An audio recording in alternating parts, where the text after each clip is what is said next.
মুখে অরুচি, কিচ্ছু খেতে ভালো লাগছে না, অরুচি কেটে যাবে। একদম কোনো কিছুতে স্বাদ পাচ্ছ না, আমি গ্যারেন্টি দিচ্ছি একবার খালি মুখে পুড়ে দাও, মুখের স্বাদ আবার ফিরে আসবে। আমের সিজন চলছে, সবাই বিভিন্ন রকমের আমের রেসিপি বানাচ্ছে। আমি কি বানিয়েছি বলো তো? বলে দিচ্ছি, আমি বানিয়েছি আমের হজমিগুলি।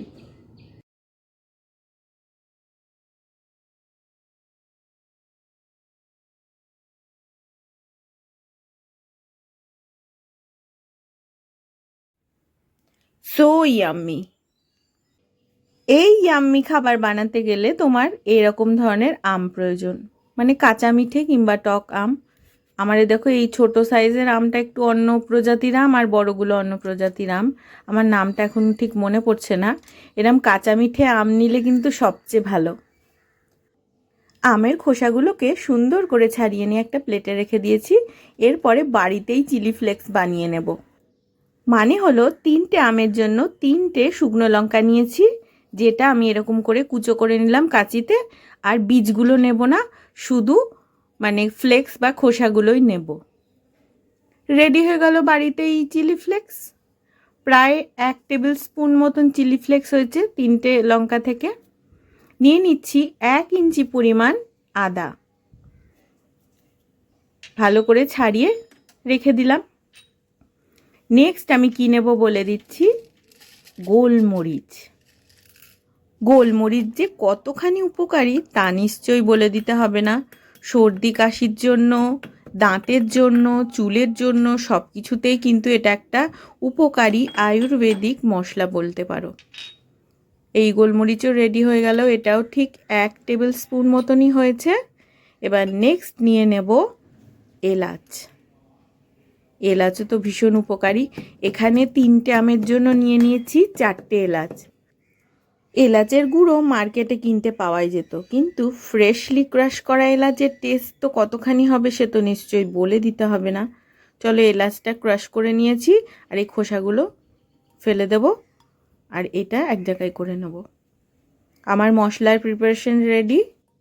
এখনই কিন্তু সব জেনে ফেলেছো ভেবে রেসিপিটা স্কিপ করে দিও না, কেননা আমি কিন্তু আমের হজমিগুলিতে চিনি ব্যবহার করিনি।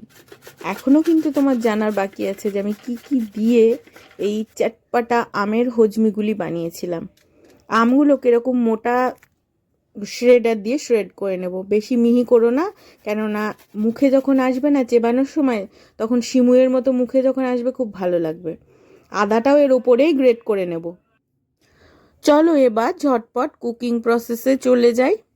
কড়াই গরম করে নিয়েছি, এখানে বাটি মেপেই কাজ করব।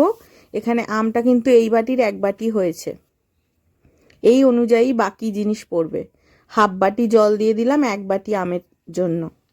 এবার এটাকে কিছুক্ষণ সেদ্ধ করব, ওই 3-4 মিনিট মতো। বেশি সেদ্ধ হয়ে গেলে কিন্তু ওই যে বললাম না, খাওয়ার সময় যে শিমুয়ের মতো টকঝাল মিষ্টি মুখে পড়বে, সেটা আসবে না পুরো গলে গেলে। মানে আমি আম সত্ত্ব বানাচ্ছি না, কিন্তু হজমিগুলি বানাচ্ছি, একটু মুখে আসলে ভালো লাগবে। 3-4 মিনিট পরে এই দেখো, আরও ভালো জিনিস, চিনি না, তাল মিছরি। তাল মিছরি নিয়ে নিলাম 150 গ্রাম মতন, আর 150 গ্রাম মতন নিয়ে নিচ্ছি নকুলদানা। মানে হাফ বাটি নিয়ে নিচ্ছি নকুলদানা, হাফ বাটি নিয়ে নিচ্ছি তাল মিছরি। এরপরে পরপর দিয়ে দেব গোলমরিচ ক্রাশ করা, চিলি ফ্লেক্স, দিয়ে দিলাম ক্রাশ করা এলাচ, আর একটু ব্ল্যাক সল্ট মানে বিট নুন। একটু বলতে এখানে 1 টিস্পুন দিয়েছি। এবার সমস্তটা মিডিয়াম হাই হিটে আলতো হাতে নাড়াচাড়া করতে হবে, আর এগুলোকে গলিয়ে নিতে হবে। নাড়াচাড়া করতে করতে দেখবে কালারটা কিন্তু চেঞ্জ হয়ে আসছে।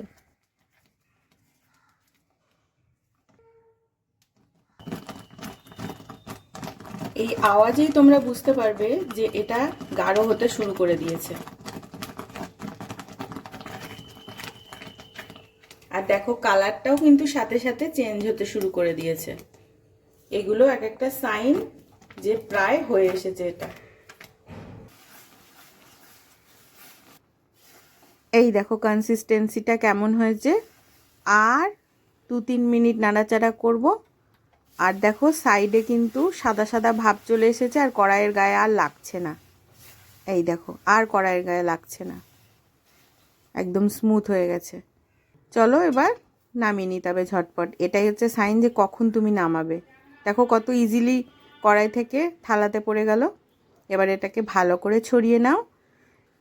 এটা যত সুন্দর করে ছড়াবে, মানে ইভেনলি ছড়াবে, তত সুন্দর করে রোদে শুকোবে ভালো। এক একটা জায়গা মোটা, এক একটা জায়গা পাতলা হয়ে শুকোবে না। ওই জন্য সঠিকভাবে ছড়াতে হবে। দিয়ে 2 দিন মতন রোদ দিয়ে রেডি হয়ে যাবে একদম আমের হজমিগুলি। অনেকে এটা চারকোনা চারকোনা পিস করে কেটে এমনিই খেতে পারে, কিন্তু আমি এখানে গোল গোল করে রেখেছি, ইজি বাইট সাইজ করে। এ দেখো এরকম করেও খেতে পারো, এই যে এরকম এরকম করেও খেতে পারো, কিন্তু গোল গোল করে রেখে দিলে জিনিসটা অন্যরকম একটু অ্যাট্রাকটিভ লাগে। রেসিপিটা প্লিজ বাড়িতে ট্রাই করো।